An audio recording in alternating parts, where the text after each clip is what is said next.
Со измени на Законот за здравствена заштита до промени во процесот на вработување во јавното здравство, Собранието денеска даде зелено светло за укинување на дискреционото право на директорите при избор на медицински кадар. Сега работодавецот ќе биде должен да ги избере најквалификуваните кандидати на конкурсите, кои ги исполнуваат условите за позицијата. Предлог законот беше поднесен од пратениците на опозицијската левица. Вкупно гласаа 70 пратеника, сите гласаа за, нема против и нема воздржани. Констатирам дека Собранието го донесе законот за дополнување на Законот за здравствена заштита. Државата сега ќе може да ги задржи најдобрите медицинари во Македонија, наместо да заминуваат во странство, вели лидерот на левица и пратеник Апасиев.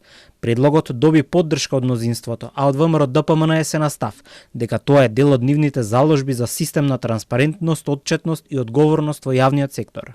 Со новата законска обврска ќе бидат избрани најдобрите кандидати. Подобро и прогресивно општество се гради само преку вреднување на трудот на најквалитетните умови, а со усвоениот закон на левица се трасира патот во таа насока.